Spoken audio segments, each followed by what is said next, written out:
Good afternoon. My name is Susan Frampton, and I'm going to read most of these notes because I have reached an age where looking up and looking down doesn't work so well for me anymore, okay? So I'd like to welcome you on behalf of the Smithsonian Libraries to the Birth of a Corporate Pop-Up Book presented by Andrew Barron.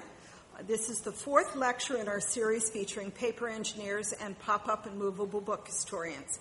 It complements the library's fantastic exhibition, Paper Engineering Fold, Pull, Pop, and Turn, which is located in one west of this museum. I suggest you not miss it. For those of you that don't know, the Smithsonian Libraries is a 20-branch system that supports the research, exhibition, and educational enterprise of the institution. We offer our resources and the help of informed staff to anyone via a well-designed website or in person, and we share our treasures with the nation through books, exhibitions, lectures such as this, and special tours. Andrew Barron was the kind of kid who loved to take his toys to park to see how they worked. By age 12, he had become intrigued with wind-up phonographs, and soon his interests expanded to encompass 19th century clocks, vintage radios, antique phonographs, classic cars, and other fascinations. In 1985, after 12 years of vintage machine restoration as a hobby, he opened Andy's Restoration Service, which further cultivated the skills that now inform and enhance his paper engineering.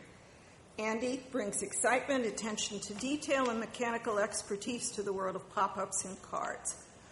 Andy received the 2004 Meggendorfer Prize given by the Movable Book Society, which is the highest honor for an engineered book.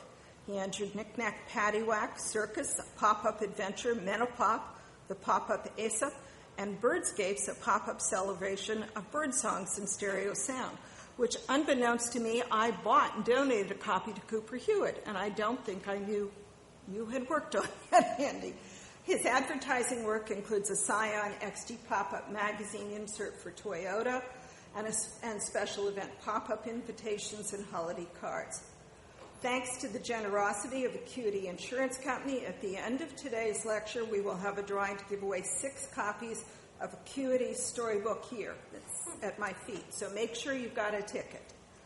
And listen to what Robert Sabuda, who we all know as a well-known pop-up engineer, says of Acuity's storybook year. We just got your pop-up annual report and are very impressed. It's just beautiful, and I'm also amazed that a company can still put this kind of creative energy into an annual report. Thanks so much for sending it. It's both a treasure and a collectible.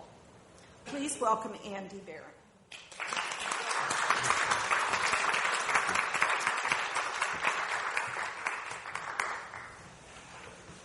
Thank you, Susan. Thank you, everybody, for coming here. I also want to thank our government for staying open at this time. I should mention on the Birdscapes pop-up book, I had a relatively small role. It was a very tight schedule, so I was squeezed in to take up a little bit of the design that they wanted. The primary engineers on that book are Jean Vaussou and René Jablot. So let's get started.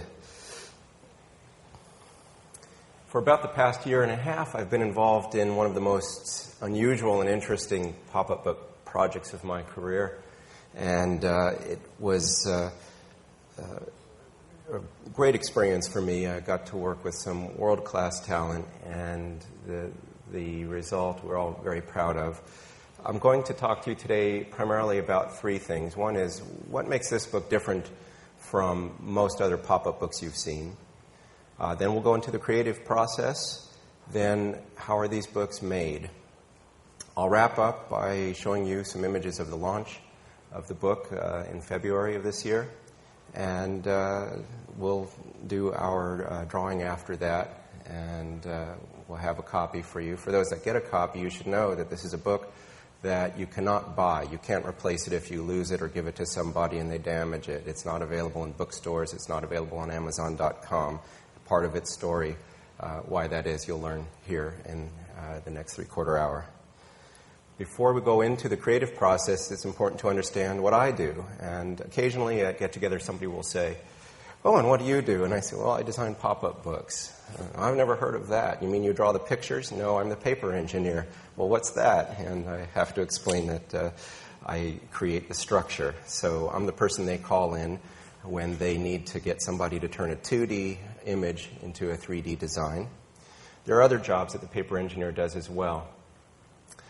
We prepare templates for the illustrator, so the sketches that I get from the illustrator that inspire my sculptural designs can go back to the same illustrator with an accurate outline that that illustrator can then create their next level refined artwork within the line that we're working with, and it carries through to the end of the book. That carrying through process is probably the most lengthy part of any job. On this book, which has 6 major pop-up spreads and a 7th spread with lift flaps, I think I engineered a total of 52 spreads. Every spread went through about 8 or 9 stages of refinement between concept and first rough and final design that we went in production with. Finally, I create the die lines that go to the printer, and these die lines are used in order to make the steel rule dies that you see here.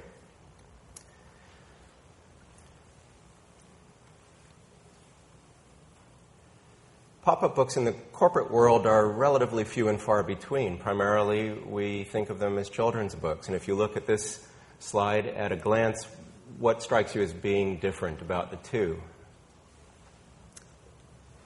Primarily, it's the target audience. Pop-up books can be from age 2 years old on up to 10 years old or 12 years old, typically. Although I can tell you there are thousands of adult collectors and an organized group with hundreds of adult collectors of children's pop-up books. So if you have a secret collection yourself, or even one, you're in good company. Obviously, the pop-up book on the right is not meant for that audience. This is to sell a product. And so we'll talk about that a little more. Teaching and entertaining go hand in hand. And so pop-up books for children are typically alphabet books. This is Robert Sabuta's ABC Disney, and using characters from Disney films to teach the letters of the alphabet. We can also teach colors.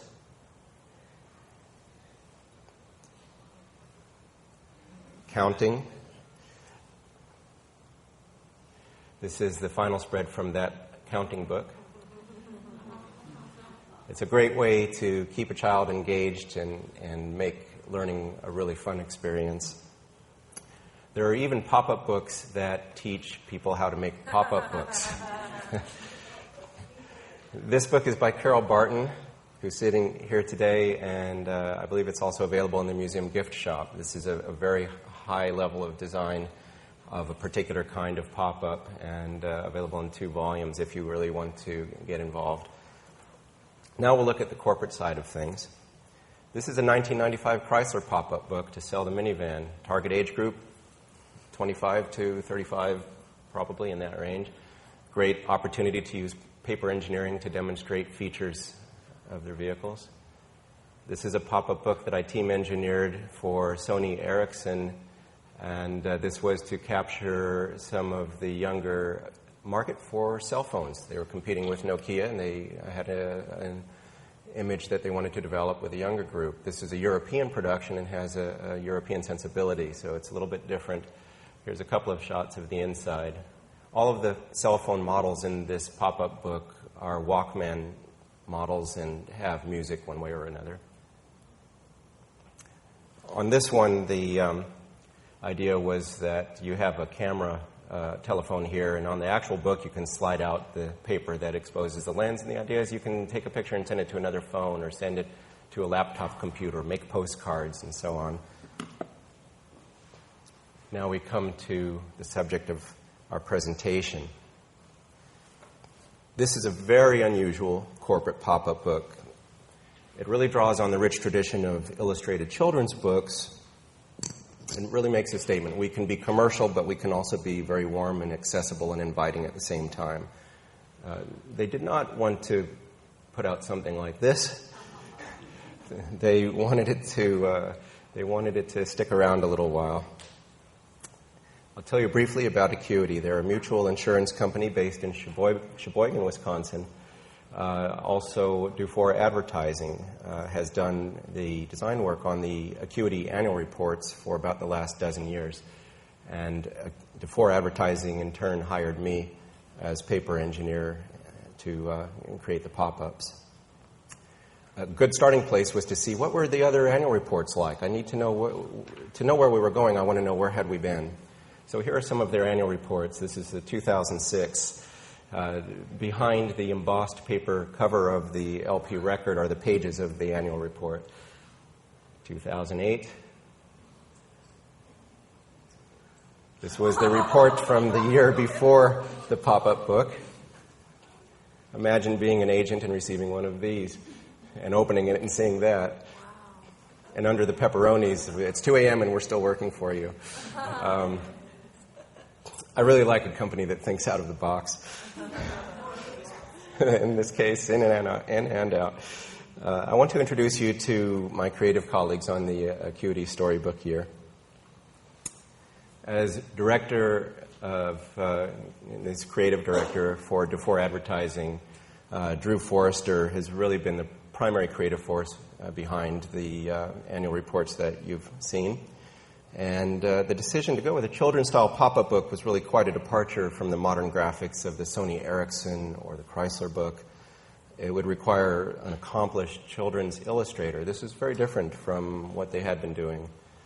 And by a truly remarkable coincidence, for about 20 years, Drew has been very good friends with the man on the right, Aaron Boyd, himself an award-winning children's book illustrator who created all of the watercolor paintings for our book.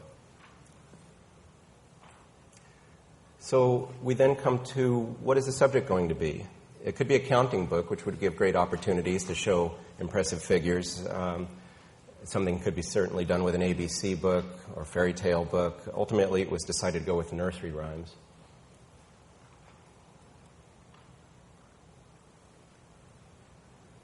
This last item, metaphors galore.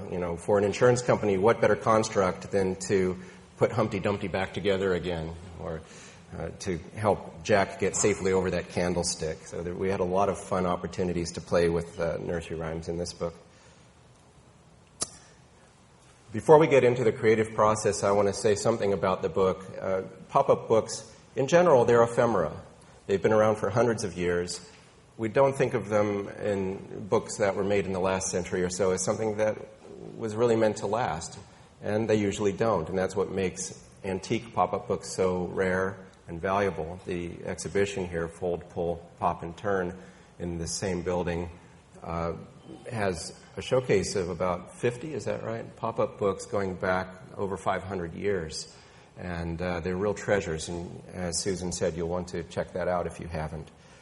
Our pop-up book, unlike books that might be destroyed in 5 minutes or a few weeks and thrown away, this was really not ephemera at all. In fact, you want to think of it as anti-ephemera. It had a mission, and we wanted it to stick around. If you picture the plain annual report that I showed in the earlier slide, that will give you an idea of a perception that was part of the mission of this book to blast through. The creative process starts with a brainstorming session, and the next thing we need to do is get a concept sketch from the illustrator. I work best when I have some images in front of me, and then I can begin to see what to do with them. This was the first drawing for the book that I saw from Aaron, and just imagine as a paper engineer how exciting to have this come in and say, wow, I can do a lot with this. A lot of fun. There's already a foreground, middle ground, and background, something going out beyond the edge of the page, which I would have to figure out how to get to go back in the edge of the page, among other things. And furthermore, Aaron had drawn it in a way that it actually looks like pop-ups. It was very easy to turn that into a structure. You can see where I literally photocopied the tree, and I think the cat on the wall I did as a tracing on a light box.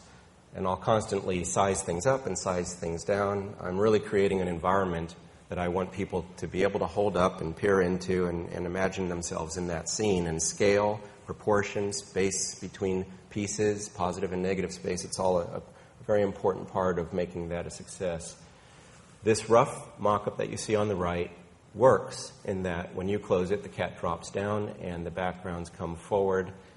This being a very first concept, it doesn't have all the details worked out. The rocket, for example, would hang out way beyond the edge of the page when it's closed, but I already knew that I wanted to see that rocket move. Before I could go much further, though, I asked Aaron for a lot of little spot illustrations. I wanted to populate the spread with other elements so I could get a better idea of what my job would be to integrate everything. From Hey Diddle Diddle, of course, the cat and the fiddle and the dish running away with the spoon, the little dog laughing. I love the fact that Aaron has his rocket going over his cow going over the moon in a rocket. This is pure whimsy and something that, to draw another distinction between this and a published book, a publisher might kick back at that and say, no, it's too different, you know. So we usually put elements in. I would send more photos to Drew. I'm in Santa Fe, New Mexico. Drew and Aaron are near Milwaukee. They would send my emails to Acuity for approval. And they would be both still shots like this. You can see there's more development here. The rocket issue has been solved, but there was still a lot of work to do on this spread. And to give them an idea of the movement in the book, I would send video clips like this one in an email. I'll jump ahead and give you a sneak peek at how this looks, at least the artwork in the finished book. Actually, the moon is a bowling ball. That's the backside of the spread. And if we're going to have a rocket taking the cow safely over the moon and return, we really need some kind of ground control. So this is mission control inside the barn. We have 3 little pigs hard at work. This is the spread in its highest state of development. There's one element here that I wanted to point out, and that is if you see the dish and spoon, I'll come in from the side, and the track that they're on. And this book has little booklets in the corners for the annual report information, so it wouldn't fight with our pop-up compositions and artwork. It's actually very harmonious and in its own right has beautiful spot illustrations and highly designed. This tab on the side, initially had tabs, and then we just went with the half-circle cutouts. These are cards that you can slide out, and in the original design, you'd pull out this card and the dish and spoon would dance around the tree and almost leave the page.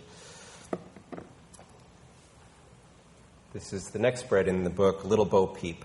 This was the first sketch I got. I had actually encouraged Aaron, don't try to make it look like a pop-up. I could tell he was doing that in the first one. And I thought if he tried to think of it in pop-up terms, it would be too limiting. And I said, just make a great composition and leave it up to me to work out the pop-up details. And I thought that would give us more possibilities and a broader range. So he sent me this, and I looked at that and tried to see it as a pop-up, and I had certain challenges with this. Little Bo Peep as an element in the close foreground on the upper far right would be pretty hard to do successfully as an element that stands way out there by itself in a pop-up book. So I asked for another sketch. He sent this one. This one was getting a little closer. I could begin to see how it might be done as a pop-up, but I still wasn't really happy with the ideas I was coming up with. But I loved what Aaron was coming up with. About this time, we started thinking, Little Bo Peep has lost her sheep and doesn't know where to find them, but wouldn't it be fun if we had some sheep that knew where she was and were doing different things all around the spread? So there's a sheep on a hang glider. That did not go in the book. There's another one way down at the bottom here, a sheep on an inner tube. Even a lumberjack as a sheep. But, I asked him for one more drawing, and he was very patient with the process, and we were all having great creative meetings, conference calls by telephone. He sent this one, and then it clicked for me, and I could see what I needed to do with it. And while what I did with it looks quite different at first glance, you'll see that elements like the village tucked between the hills, the trees, sheep. At this point, Drew had the idea to have sheep in a cave. I added sheep on the ledge. I wanted to give a little jutting element to the vertical panels to make it more interesting to look at. Little Bo Peep is there on her peak. In pop-up, we always go for scale. We want it to be as tall as possible, and we want it to be really surprising. We want you to open that and say, wow, how did that come out of that book? And so to accomplish that, we usually make a back layer on a construction like this one as tall as we can, because the back layer has the most distance to fall forward and when the book is closed, and it can be the tallest out of all the layers. My first thought was, okay, we'll do the two mountains. And I thought, oh, that'll be boring. It's just too static. And I thought, well, let's put a rainbow in it. It's an attractive shape. Everybody has a warm emotional response to a rainbow, and that will enrich the perception of the book. And it gives a nice balance without repetition and lets us get all that height and drama into it. Again, I need some spot illustrations to make copies of and stick in the spread and work out the details of their individual little pop-up elements. And of course, with the rainbow, we need a pot of gold to go at the end of it. It's Indiana Jones to come down and get that pot of gold.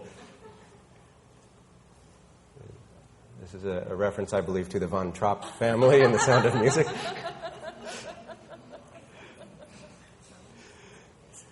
This is a drawing that I requested. I had an idea that if we had a row of sheep, they could wag their tails behind them. And during the course of the spread development, I had this pinned to my studio wall, and I just never found the right opportunity, so maybe in another book. Also, by another truly remarkable coincidence, about this time, my wife, Paula, who has been a knitter for many years and likes good wool yarn, decided that the wool yarn would be easier to come by if she raised it herself. And so we visited a ranch up in Mora, New Mexico, where she got to meet sheep and lambs for the first time. And then we went ahead and adopted two of our own. So this is Mr. Darcy and Mr. Bingley. And I figured as long as Aaron was busy drawing sheep, I emailed him a picture of this, secretly hoping he'd find a way to work it in the spread, but I never saw them in the sketches.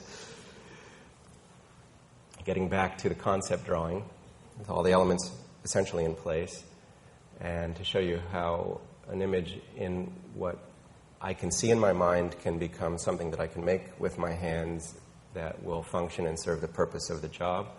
This evolves to this. And similar to the dish and spoon, you can see here, almost hidden behind the trees, there's the sheep on the inner tube.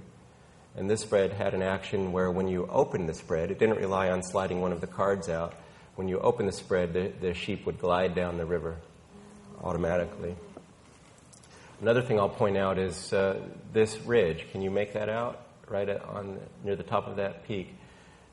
When I build spreads, I'm always looking at them to see how good are they looking. Is it working for me? Is it going to look good to my client? And so in this case, I thought, well, that mountain was too low, and it was too much of the village showing. It didn't have the right look, and I didn't like the shape. So oftentimes these first mock-ups are patchwork quilts where we add to them as we go along and make them look better. And we just tape the pieces on and build the sculpture that way.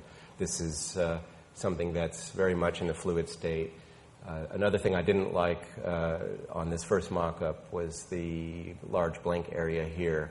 And I thought, how about if I run this panel down toward the middle? That would break that up. And then I knew that with this fold line right here, I could punch some shapes into it and give it an interesting edge, something like rock outcropping. So I had a call with Aaron, and I said, I want to put some rock outcroppings in here. And so that's what I did. Sent this photo, got it approved, took all the pieces apart, carefully marking around each piece where it joined to the other piece. This is the process. This is how it's made. This is how we do the paper engineering. Then I take all of those pieces and I lay them on pieces of paper. I'll stick a couple small pieces of tape on and trace around them with the pen and create a set of first die lines that serve also as the artist guides. These go to Aaron along with a set of the identical die lines but with his first sketches in place so he can easily see, and also a working mock-up of the spread that he can open and close and say, okay, this piece goes to that part of the spread and so on. The spread develops a bit further. We've got the cable car in. You can see another patch piece on the hill behind the sheep with the horn to get height on the string primarily so the cable car wouldn't drag on the hill. You can see the shapes put in that folded edge. this is our spread in final form, or near final form, as it would be sent to the factory for being mass-produced. Another sneak peek at the finished spread in the book. And the sheep are everywhere. They're in the trees. They're behind the flaps on the trees, clutching the tree trunks and looking at every corner. And if you turn the spread around, Darcy and Bingley got in there after all. A very brief element of another spread. Humpty Dumpty. Especially look down below Humpty Dumpty. Aaron had the idea that two of the king's men should be holding a tiny little catcher, a little sheet with a target on it to catch Humpty Dumpty and break his fall. I decided we should put those behind a flap. Paula had the idea that, that really shouldn't be a little target. Why don't you make it a frying pan instead? And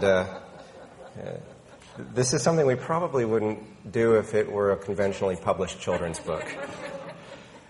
A publisher would likely avoid the idea of anthropomorphized gluttony or anything that could be perceived as a negative. And I didn't know if it would go either. Another sneak peek at what this looks like in the final.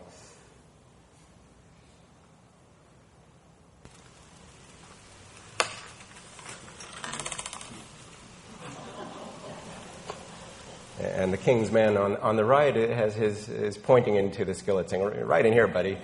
And, we really didn't know if this would go over. I was especially nervous what Acuity would come back and say about it. And the first person I heard from actually was the illustrator, Aaron. Here's his email.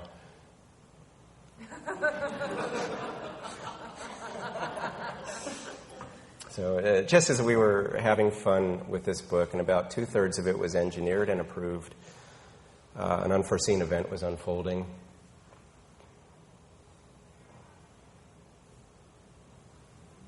Early in the morning on February 27, 2010, an 8.8 magnitude earthquake struck the country of Chile, moved Santiago 10 feet to the west. There was a toll on human life, and one of the ripples that went out from that was felt by us designing the book.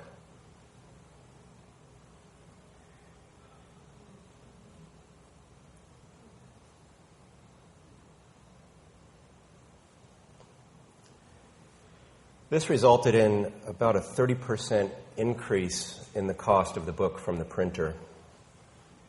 It was a very material difference in the budget for this book. And really the future of our project hung in the balance, and it was a very uneasy time for me. I didn't know whether I had a project tomorrow or not with this, or if they would shift gears and do something a little simpler. So at this point, I had to take off my paper engineer's hat and become an analyst and study every spread and create a strategy for how are we going to get our costs down, and remind you that Acuity had already signed off on, I think, 4 of the 6 spreads, and we couldn't go back and tear those out.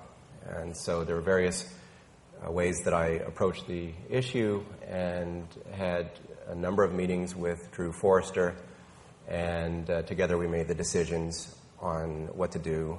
And then we got back to work having fun. Here's a sneak peek at spread 1. Just a couple of things.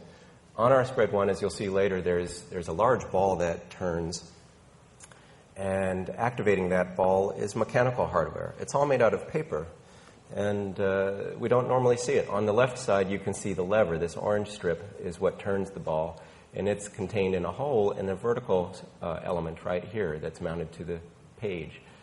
And it was always delightful to work with Aaron. I never knew what I was going to see next, and to my surprise, I hadn't even thought about what was going on that vertical strip. I imagined a solid color that would blend in and be inconspicuous, but he put something that looks like Fisher-Price toys, but in reality they're the Village People.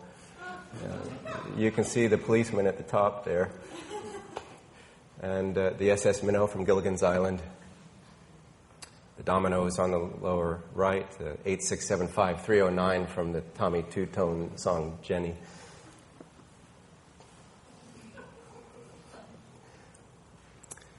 At this point, we had all our materials ready. We designed all of the spreads. The die lines that you saw in the earlier slide became cleaned up. Drew Forster prepared digital versions of them.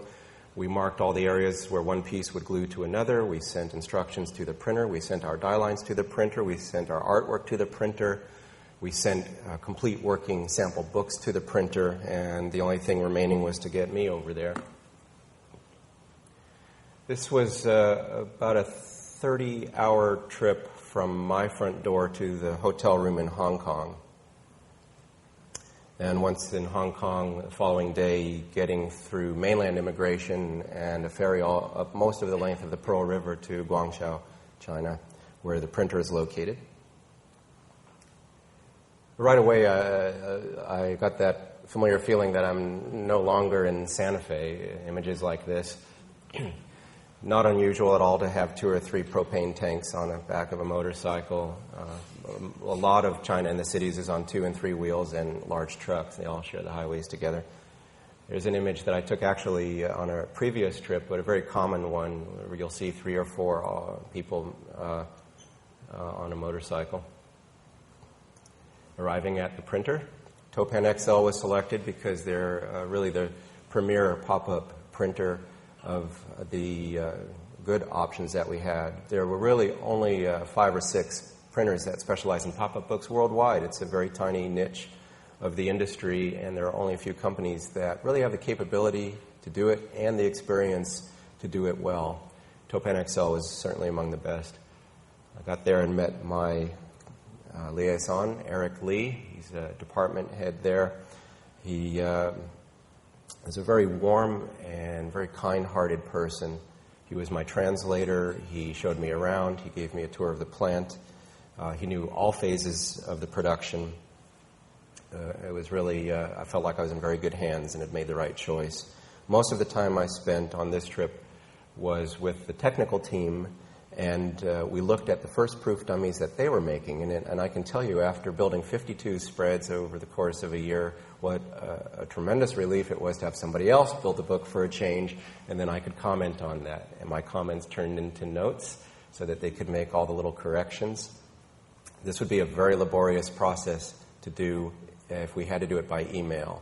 What we could accomplish in an afternoon would take several weeks. So this was a very efficient use of everybody's time. The printing, die cutting, and stripping out of the pieces from the printed sheets all have to happen before anybody can begin building books. This is what one of the printing presses looks like. You can see here a sheet being taken from...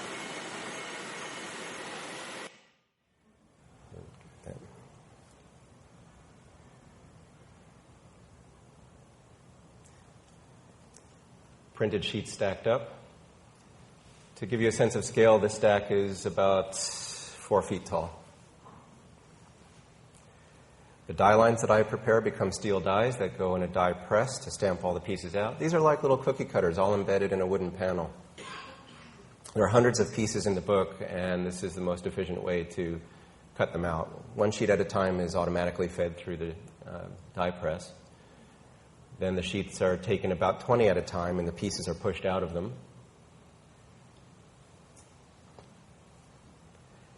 Behind this worker, you can see the waste bin filled with the carcasses of the printed sheets and how little paper there is. We nest all of the pieces as efficiently as we can, so we have as little waste as possible.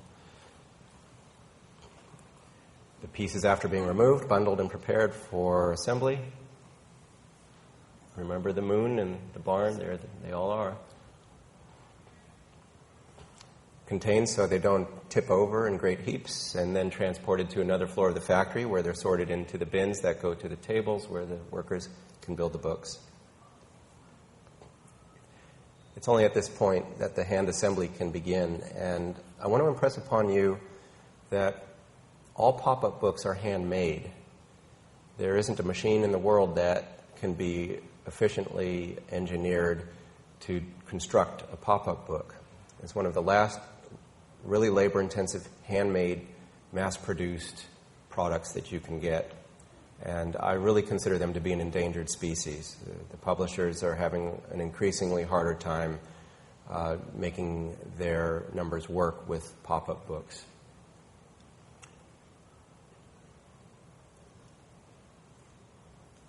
The work environment, it's bright.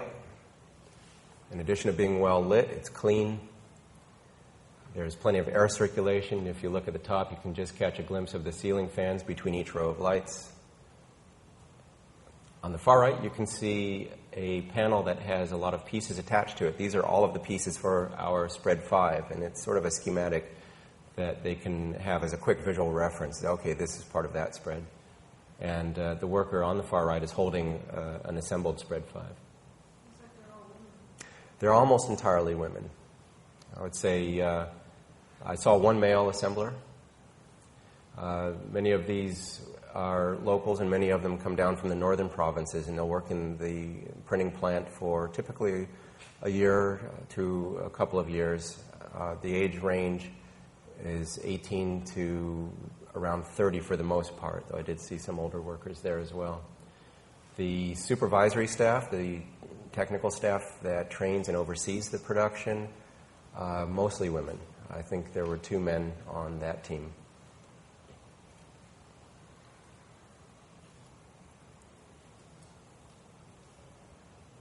If you're one of these workers sitting at the table, this is what you have in front of you. It's a small porcelain cup with white glue in it. The glue, I don't know if they still do this, but traditionally it's at these pop-up printers. They would take a temperature and humidity reading, formulate the glue each day, or adjust it to control the drying time. Once a piece is glued down and positioned, accuracy is everything to maintaining a book that works well. Getting that position right before you glue it. And they'll hold the piece down for several seconds and then hand the spread with its new piece to the next worker on the table. This one is applying glue with the brush.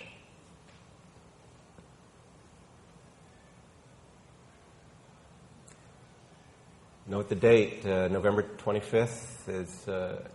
Could not find turkey anywhere on that day. One of the manager's stations in the assembly room, in that same room. Always tea, if you notice on the upper left. A powwow with the supervisors.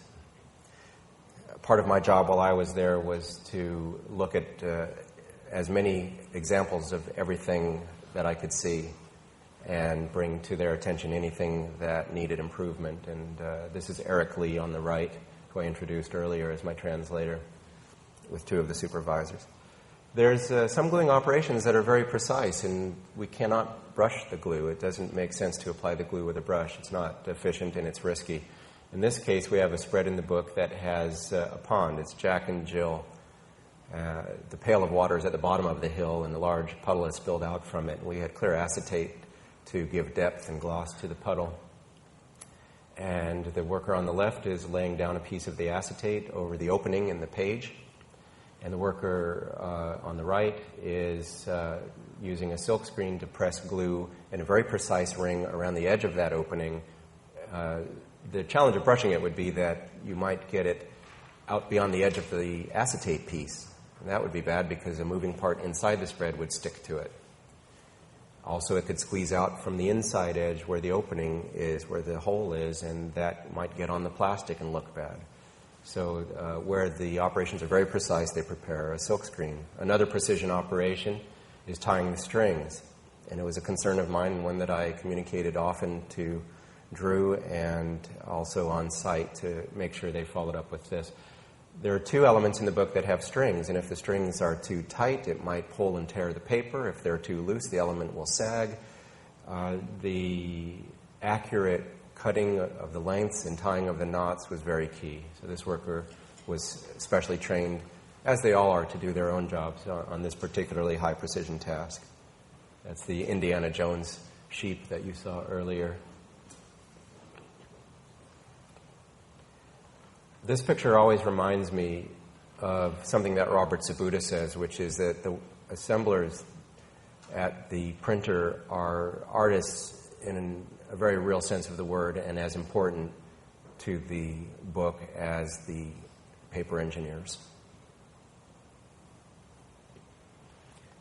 This was a nice moment for me to just begin to see built pop-up spreads appearing in numbers. And again, going back to that satisfaction of thank goodness I'm not the one building them, where it might take me a couple of days to put a spread together to a level that satisfies me, to be there in one day and see 4 of the same spread and more than that in one place. Great moment.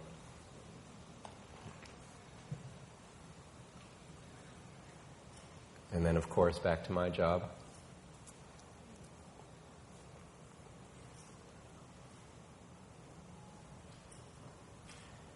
The notes that I would make, I would give to one of the supervisors. They would make their own set of notes, and they would mark up one of the sample spreads with particular, or a number of sample spreads with the particular notes. And then they would give those to the workers. They would have a session to make sure that everybody understood what the correction was to make it just that much better. We had an unusual level of quality control on this project, and it was extremely satisfying for me to have this dedication and cooperation. In this case, the quality of the book reflects the quality of the company, and it had to be the best we could possibly make it. Late that morning, seeing stacks of finished spreads like this, not only a satisfaction for me, but also another task, because these are spreads that I would want to look through and see how consistent our results were getting. You do work up an appetite. Most days, Eric took me to lunch at this restaurant, the Maple Leaf Cafe. On this particular day, I had the sea eel on baked pineapple and rice. Got back to the plant. Most of the workers were asleep. That's half-hour nap time after lunch. Then it's back to work.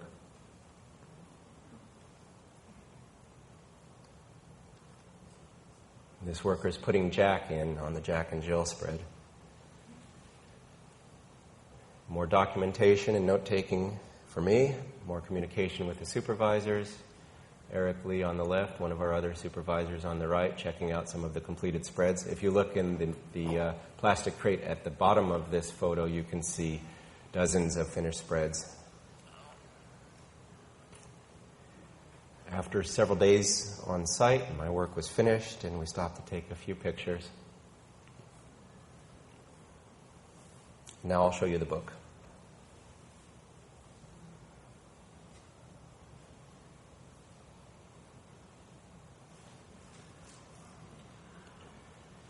It's a little too fast to catch, so I'll show it to you a little bit slower, but our ball turns, the ladder comes up on the fire truck, the drumming bear on the left moves his arm just a little.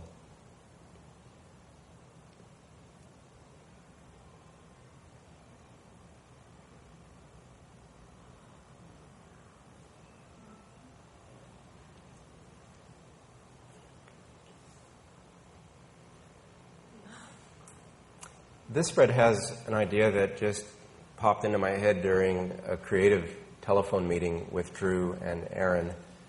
Aaron had drawn the picture for this spread with a very large hill that went essentially from one outside edge of one page to the outside edge of the other page. I tried to think of clever ways to make that work, but I wasn't coming up with a good solution. And I made a drawing and emailed it saying, this is about as big as I think we can make the hill, but it gives us a lot of negative space on the ground. We'd have to figure out what to do with that. The pond for the bucket is on the left, that I talked about earlier, and I thought we could have a footpath leading up to the hill on the right to balance that. And I thought it would also be nice, since we have water on the left, to put some water on the right. And immediately I envisioned this all in one moment, where there would be water in a pond, and there would be fish in the pond, and the fish, of course, should swim.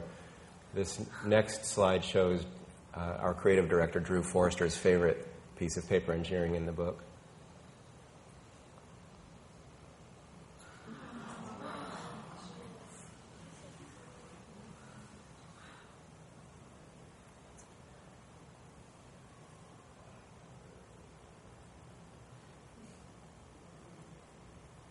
I should point out that the dish and spoon no longer dances around the tree when you pull the slide. It was a casualty of our cost cutting.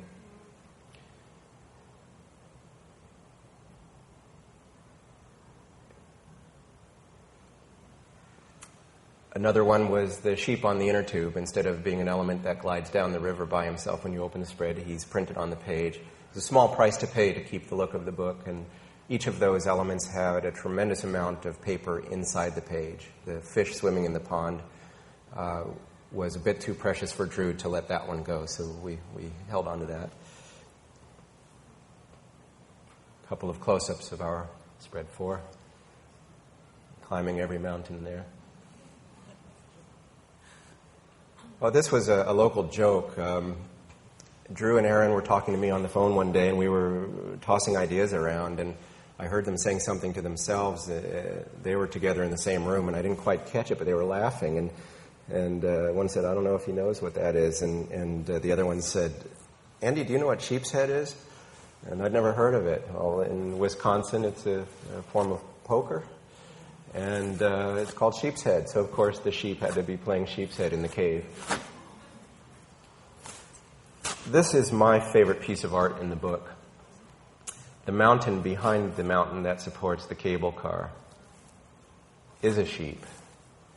There's his mouth and nostrils and eye and ear as hoofs over the peaks. That's the genius of Aaron Boyd, and always amazing to me. The outline shape I had created, and the next thing I saw coming back was this sheep, as though it were made for that outline. It was just incredible what he could do with anything I gave him. This is a still photo of spread 5. It's on a different plane. Drew wanted to get a little variety in there and have the reader tip the book in different directions, so we changed the angle on this so you look at it straight on instead of having it stand up from the page. When you open this one, the king's horses and king's men on the right side of the page move. This set moves to the right, and this set moves to the left. There's a few other mechanical elements. If you reach over and unlatch the bottom door on the tower, and we just couldn't seem to get rid of those sheep.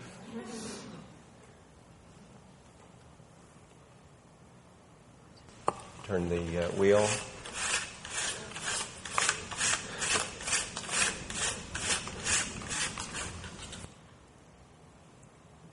And you remember this from before. Right in here, buddy. This is our final pop-up spread in the book.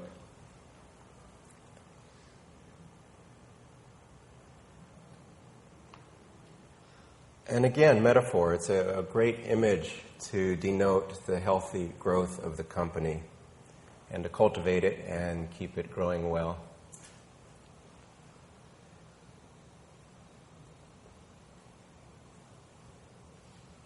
And finally, our spread 7, the board of directors.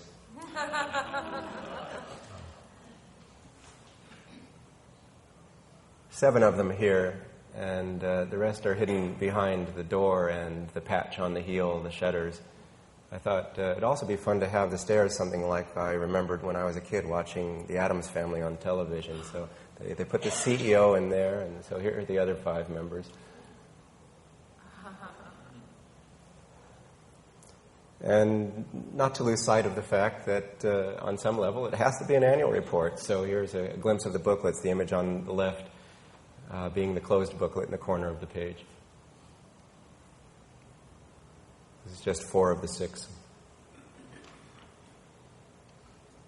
the booklets relate how to the topic on the page? Everything was very integrated, all of the text.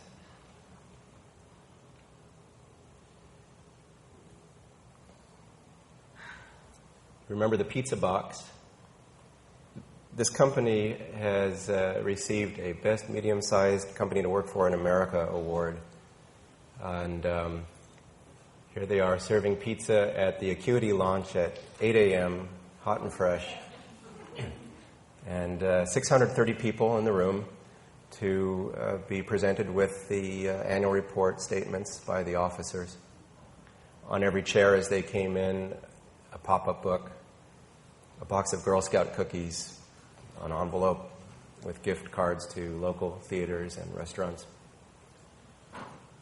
Somebody said, imagine the Girl Scout who got the order for 630 boxes of cookies. This was my last really real event related to this project, and it was a wonderful way to put a cap to it. Got me thinking about what was involved ultimately at the end. There were about 2,500 emails. The first couple hundred were just between me and printers getting quotations and supplying specifications. Others were predominantly between me and Drew and Aaron. Everybody's copied on everything. Wondered how much paper we'd used.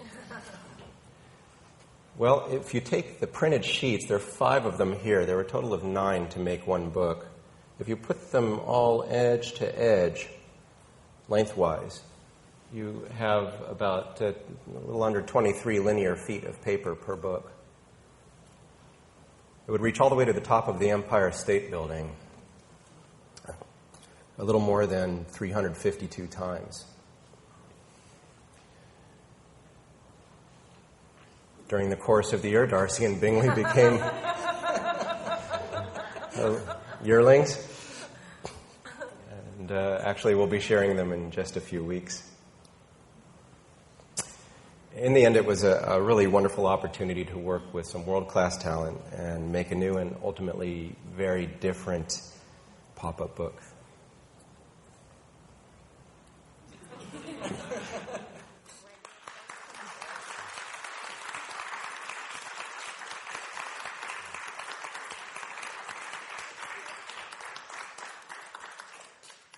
Okay, we have a few minutes for questions and answers.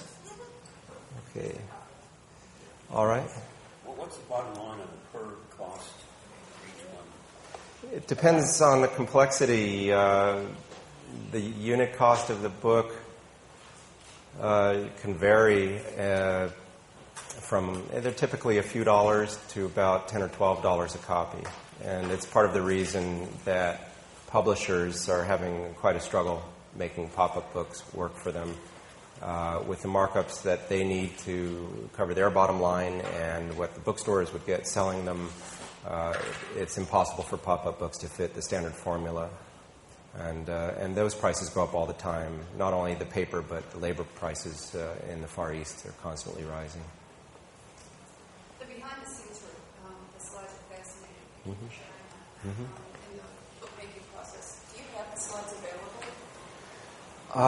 There will be slides available on a website. There's actually, I think, a Facebook page already devoted to the book, sponsored by Before Advertising, if I understand correctly. And there will be at least some of these images that can be seen on that Facebook.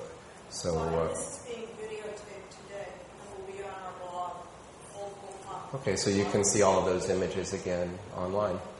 The other question is, for every spread, does somebody open every single spread to ensure it works correctly? On this job, the answer is yes. Quality control has different levels. Some jobs, they may look at 1 in 10. This job, every spread was looked at least 3 times that I'm aware of. The first time by supervisors at the end of the assembly tables. The second time by the packer who put each of the books in a shipping carton. They would open it to each spread. That was not as close a look, but they made sure that nothing was tearing and nothing was sticking and everything was working at a glance. The third time was actually in Wisconsin. Our final printing job on the book was to put the booklets in that had the annual report information. This was at the printer for about 4 months. And as a result, there wouldn't have been time to put the annual report data in something that they were printing and assembling. So a printer was hired also in Sheboygan, Wisconsin, ULI, and they handled the domestic printing and tipping in, gluing in of those booklets. Did I answer your question? Okay. Could you say just a little bit more about the interconnection between the annual report data, particularly since it was put in afterwards, and how it matched or collaborated with the spread? There was a tremendous amount of design work in every part of the book. When you slide the cards out from the page edge, for example, there are little messages from the officers, from the board. There are design elements on those cards. There's a border, there's a little element on each corner. For example, on the Hey Diddle Diddle spread, there's a little crescent moon in a tiny little square box connected by a border on those cards. Also, elements like that with more spot illustrations from Aaron in the little booklets. It's a very unified design, so conceptually, a lot of that could evolve before the annual report data. The annual report data was put in also in a visually harmonious way, and this is a mutual company, so the data does not have to be voluminous, and they have a little more freedom to make it work as a complete visual display. As a child, I would make paper dolls and draw the clothes because they never had enough clothes for me, but it was always difficult trying to find the right paper to get them to stand up, and I was noticing in spreads how the broken lines all kind of reminded me of how I would cut out those patterns. It's essentially the same thing. This is an elaboration of paper dolls in a way.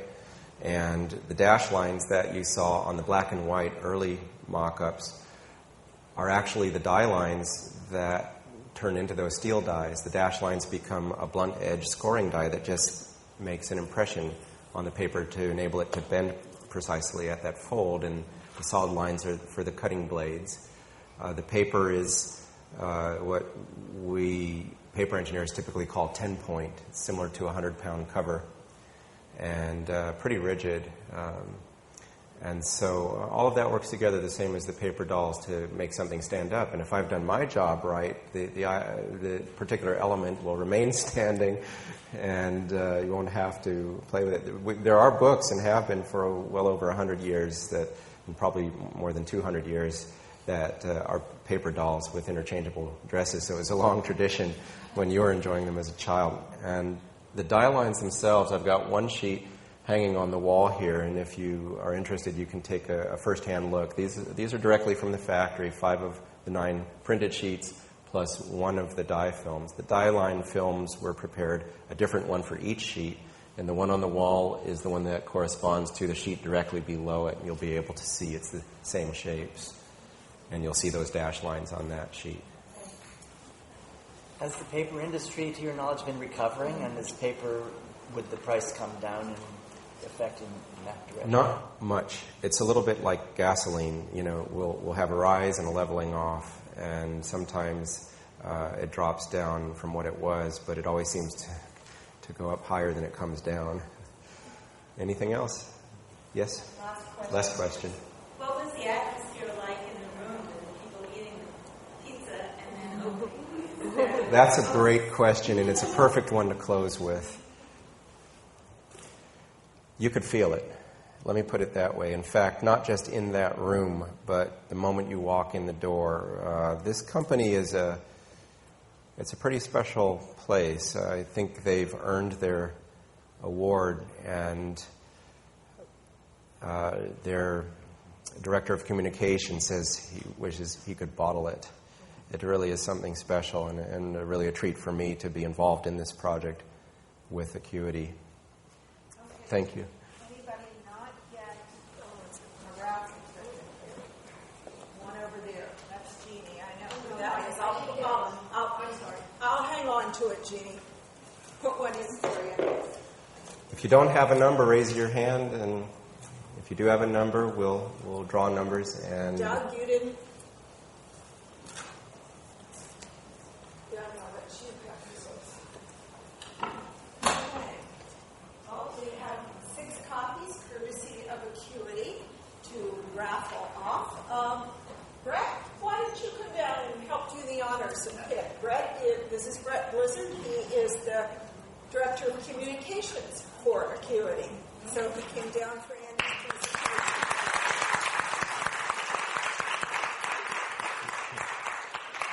Andy, you pick the first one. Okay.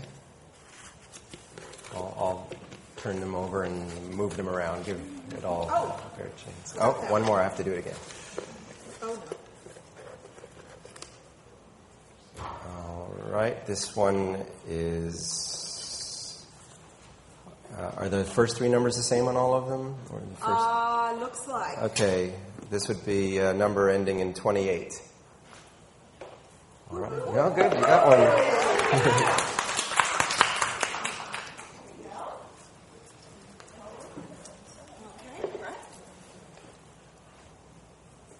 Okay, last two digits are 33.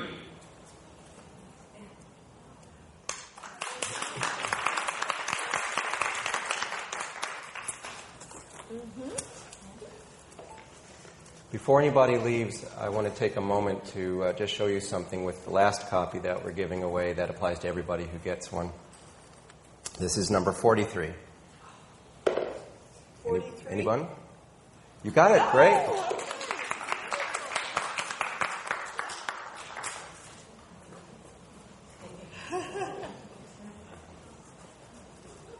Congratulations. Congratulations. All right, next winner is 37.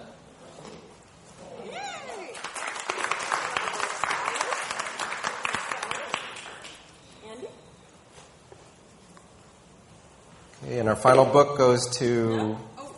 Oh, you have one in your hand? We have two more. Right. We just doubled the odds. Next book is for number 35. Wow. Last one.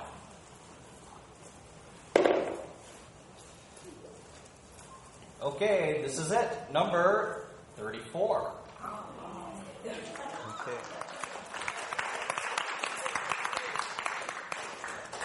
For everyone who got a book, I want to say that you're holding something that's quite valuable. This would be, and I'm serious, this would be highly sought after by any member of the Movable Book Society. Keep in mind that it's a book that you cannot buy for any price. You cannot get it on Amazon.com. You can't replace it if you lose it. You can't get another one if it gets damaged. Also, keep in mind that it's made out of paper, and if it gets damaged, you have Scotch tape. But for archival purposes, I don't recommend Scotch tape. For that, you would use rice paper and wheat glue. I want to show you just a couple of things in the book so you can take better care of them. There are two spreads with the mechanical elements. The one with the fish that swim. When you open to this page, hold it near the edges. Don't be so timid that you drop the book, but if you plant your hand firmly on this page, you are pinching the moving piece with the fish on it, and it's just a paper mechanism inside, and you risk damaging it. So open that way on this spread. And the same goes for our fifth spread. For those who didn't get a book, I don't know if you can see the king's horses and king's men moving, and it's the same there, where you want to be careful not to pin down that side of the page. And there's just one other thing. There's an interesting creative choice on our spread 4. The cable car, the string is long enough that if you close the book and hang it that way, and especially if the cable car is near the middle instead of up near an end, it can hang out of the book. Drew and I had a meeting about that, and I told him, well, we could put an armature right here and cut the length of the string and leave the string the same length, but block it in the middle. That way it won't have slack that falls out. And he didn't want to sacrifice the play factor of being able to move the cable car down. And so for those that did get a book, even when it's at its top, it can hang out a little bit, and just to keep it from getting crunched, tip the book back when you close it. It'll stay where it is. Well, thank you, Andy. And for those of you that got copies, we can either scan it and sign them up here. Please come up and take a look at the storyboards. But thank you very much, Andy. Thank you, Susan.